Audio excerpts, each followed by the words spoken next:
आज की latest technology में एलिवेटर्स के अंदर कई टाइप के सेफ्टी मैकेनिज्म लगे रहते हैं। यदि एलिवेटर की रोप टूट गई या फिर एलिवेटर कहीं बीच में फंस गया तो घबराने की बिल्कुल भी जरूरत नहीं है। एलिवेटर की वर्किंग को इस एनिमेशन की हेल्प से समझने की कोशिश करते हैं। लिफ्ट को ही एलिवेटर बोलते हैं और जब हम लिफ्ट में एंटर करते हैं तो हम कुछ ऐसे डिब्बे में एंटर करते हैं, लेकिन यह केब एक फाइनल आउटपुट है जो हमें दिखाई देता है, लेकिन इसके पीछे मास्टरमाइंड मशीन रूम होता है। मशीन रूम बिल्डिंग का जो सबसे टॉप फ्लोर होता है वहां पर सेट रहता है और इस रूम में लिफ्ट का कंट्रोल सिस्टम लगा रहता है। केब से हम जो भी इनपुट देते हैं कि कौन से फ्लोर पर जाना है, यह इनपुट सबसे पहले इस कंट्रोल यूनिट के पास पहुंचता है और कंट्रोल यूनिट लिफ्ट को रोकना, स्टार्ट करना, गेट ओपन एंड क्लोज करना, मोटर को रोकना, ब्रेक लगाना, यह सब इसी यूनिट के अंडर आता है। लिफ्ट को अप डाउन करवाने के लिए एक powerful 3 phase slip ring induction motor लगी रहती है। स्लिप रिंग इंडक्शन मोटर का यूज इसलिए किया जाता है क्योंकि लिफ्ट जब रेस्ट पोजीशन से रनिंग कंडीशन में आती है तो हाई स्टार्टिंग टॉर्क की जरूरत पड़ती है और स्टार्टिंग में हाई टॉर्क डीसी मोटर के अलावा स्लिप रिंग इंडक्शन मोटर से इजीली लिया जा सकता है। मोटर के आगे एक व्हील लगा रहता है जिस पर ब्रेकिंग सिस्टम होता है। लिफ्ट जिस भी फ्लोर पर रुकती है वहां पर यह ब्रेक ऑटोमेटिकली एक्टिवेट होता है और लिफ्ट को रोकता है। ब्रेकिंग सिस्टम में सोलेनोइड असेंबली होती है। जब सोलेनोइड सिस्टम में इलेक्ट्रिसिटी नहीं दी जाती है तो ब्रेक पैड कुछ इस तरीके से व्हील पर जबरदस्त फोर्स लगाते हैं और व्हील को पकड़ कर रखते हैं। क्योंकि ब्रेक पैड पर लगी स्प्रिंग का फोर्स आ रहा है और जब लिफ्ट को स्टार्ट करना होता है तो सोलेनोइड सिस्टम को सप्लाई दी जाती है। तो इसमें एक प्लंजर लगा रहता है कुछ इस टाइप का और इसके दोनों साइड में सोलेनोइड कोइल लगी रहती है। जैसे ही इन कोइल में सप्लाई मिलती है तो यह इलेक्ट्रोमैग्नेटिक फील्ड जनरेट करेगी और यह कोइल प्लंजर को नीचे की तरफ पुल करेगी, जिससे प्लंजर लीवर आर्म पर फोर्स लगाएगा और स्प्रिंग को कंप्रेस करेगा, जिसकी वजह से ब्रेक पैड व्हील से दूर हो जाएंगे और लिफ्ट चलने लग जाएगी।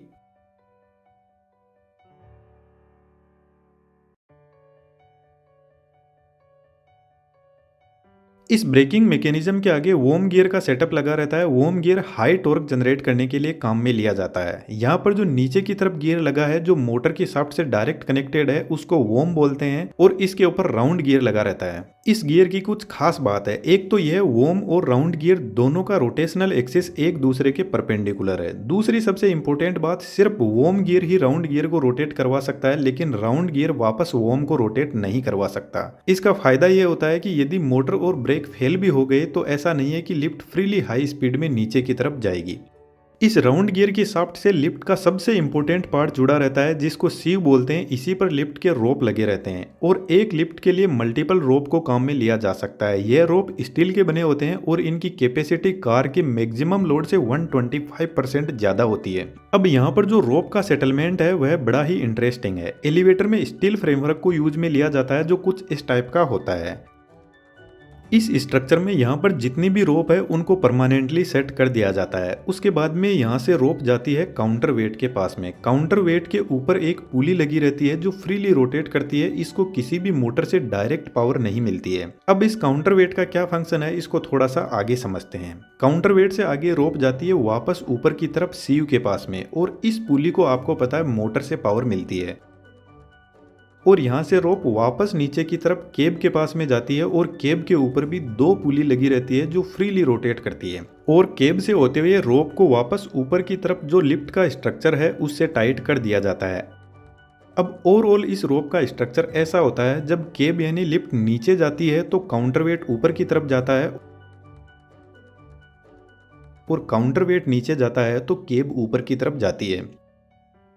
दोस्तों, एनिमेशन से चीज़ें सीखना बहुत आसान होता है, इसलिए आज के टाइम में यह स्किल ज़बरदस्त तहलका मचा रही है। आप भी इस 3D एनिमेशन के कंप्लीट कोर्स को सीख सकते हो और इसको आपको ज़्यादा टाइम नहीं देना है, बस कंटिन्यू डेली रेगुलर बेसिस पर प्रैक्टिस करनी है और कुछ टाइम के बाद में आप भी इसके मास्टर हो जाओगे और आप अपने खुद का अच्छा इनकम का सोर्स जनरेट कर पाओगे। वेबसाइट का लिंक डिस्क्रिप्शन में दिया हुआ है। कोर्स से रिलेटेड हमारी तरफ से आपको any time anywhere full support रहेगा। तो स्वागत है आपका हमारी 3D कम्युनिटी में। Now back to the point. Counterweight basically system को बैलेंस करने के लिए होता है ताकि मोटर ओवरलोड कंडीशन में काम ना करे, लेकिन असल में यह एकदम बैलेंस कंडीशन में नहीं हो पाता है। मानकर चलते हैं इस कार का वजन 500 केजी है और 500 केजी का हम साइड में काउंटर वेट लगा देते हैं तो सिस्टम बैलेंस हो जाएगा, लेकिन जैसे ही लिफ्ट में 2 आदमी बैठेंगे तो यह फिर से अनबैलेंस हो जाएगा। तो हमारे पास में एक तरीका तो है इसके अंदर वेट रखा जाए बैलेंस करने के लिए, लेकिन चलती लिफ्ट में यह कर पाना पॉसिबल नहीं है। इसलिए मानकर चलते हैं केब का वेट 500 केजी है और इसकी लोडिंग कैपेसिटी 1000 केजी है, तो काउंटर वेट साइड में रखा जाएगा। कार का weight plus half of total capacity होता है, यानी साइड में काउंटर वेट 1000 केजी रखा जाएगा। अब यदि लिफ्ट खाली है तो काउंटर वेट 500 केजी ज्यादा है और लिफ्ट फुल होगी तो 500 केजी कम हो जाएगा। इसका मतलब है लिफ्ट हमेशा अनबैलेंस ही रहती है। फिर भी काउंटर वेट को लगाया जाता है क्योंकि लिफ्ट ना ही तो हमेशा खाली रहती है और ना ही हमेशा फुल रहती है, तो मैक्सिमम टाइम लिफ्ट बैलेंस रह सके और मोटर को अननेसेसरी लोडिंग से बचाया जा सके, इसलिए काउंटर वेट लगाया जाता है।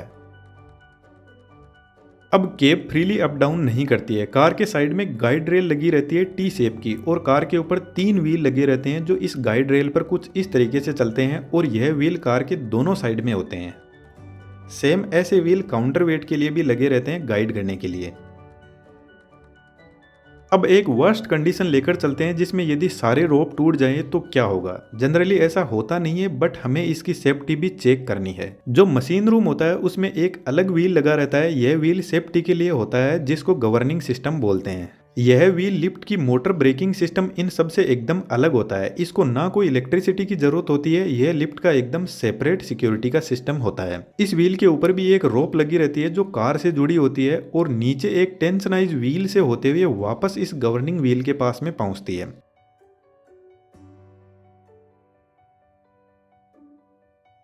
जब लिफ्ट अप डाउन होती है तो यह गवर्निंग व्हील भी रोटेट करता है। यह व्हील लिफ्ट की स्पीड को चेक करता रहता है और इसमें लिफ्ट की स्पीड को सेट किया जाता है। मानकर चलते हैं लिफ्ट की स्पीड 3 मीटर पर सेकंड है। अब यदि केब की स्पीड 3 मीटर पर सेकंड से 15% कम या ज्यादा हो गई तो यह सिस्टम एक्टिवेट हो जाता है। अब देखना इंटरेस्टिंग होगा कि यह सिस्टम एक्टिवेट कैसे होता है। जैसे ही मेन रोप टूटती है तो केब स्पीड में नीचे जाना शुरू करेगी और इस व्हील के अंदर पिन होती है जो नॉर्मल कंडीशन में व्हील से अलग रहती है, और जैसे ही व्हील स्पीड में रोटेट करेगा तो यह पिन कुछ इस तरीके से व्हील को रोक देगी और व्हील के रुकते ही रोप भी रुक जाएगी। और रोप के रुकते ही कार के नीचे एक लीवर लगा रहता है जो रोप से जुड़ा होता है। जब रोप रुकेगी तो लीवर अपने आप ही ऊपर की तरफ पुल होगा और लीवर के साथ में कुछ ऐसा मैकेनिज्म तैयार किया जाता है कि गाइड रेल के दोनों तरफ वेजेस लगी रहती है, वह गाइड रेल को टच करेगी और उस पर फिसलने लग जाएगी। और लीवर जैसे जैसे टाइट होता जाएगा तो वेजेस गाइड रेल को जबरदस्त तरीके से पकड़ लेगी और जैसे हमारी गाड़ी के ब्रेक लगता है वैसे यहाँ पर भी ब्रेक लग जाएगा। अब मेन रोप के टूटते ही लिफ्ट बहुत नीचे नहीं जाएगी, सिर्फ कुछ ही फीट नीचे की तरफ जाएगी और ब्रेक लग जाएंगे और लिफ्ट में बैठे हुए लोगों को हल्का सा एक झटका महसूस होगा। मानकर चलते हैं इससे भी खराब कंडीशन, यदि यह ब्रेक भी फेल हो गए तो क्या होगा। जब केब नीचे ग्राउंड से टकराने वाली होती है तो वहां पर हाइड्रोलिक बफर लगे रहते हैं जो एक स्प्रिंग की तरह काम करते हैं, और केब जब नीचे इन स्प्रिंग पर गिरती है तो केब में बैठे हुए लोगों को ऐसा लगता है जैसे खिलाड़ी ने बॉल को कैच किया है। अब यहाँ पर झटका तो लगता है लेकिन ऐसा भी नहीं है कि आपका बहुत कुछ नुकसान हो जाएगा। बट दोस्तों बहुत ज्यादा क्रिटिकल कंडीशन में ही एलिवेटर फेल हो सकती है, जैसे कोई भूकंप आ गया, क्योंकि इसके कंट्रोल सिस्टम में मोटर की speed, brake system, lift speed और करंट, वोल्टेज, फ्रीक्वेंसी हर चीज की मॉनिटरिंग की जाती है, तो लिफ्ट के फेल होने के चांस ना के बराबर होते हैं। अब दोस्तों ऐसा 3D एनिमेशन आप भी सीख सकते हो। डिस्क्रिप्शन में वेबसाइट का लिंक दिया हुआ है, यदि आप इंटरेस्टेड हो तो ज्यादा सोचने से कंफ्यूजन होगा, इससे बेटर है उस काम को शुरू कर दिया जाए। अब अपनी जो कंटेंट लाइब्रेरी है उसको हमने बहुत बेहतरीन बनाने की कोशिश की है और फ्यूचर में उसको और अच्छा करने की हम कोशिश कर रहे हैं। तो इस बेहतरीन फ्री कंटेंट लाइब्रेरी को एक्सेस करने के लिए आपका चैनल को सब्सक्राइब करना तो बनता ही है। थैंक यू दोस्तों।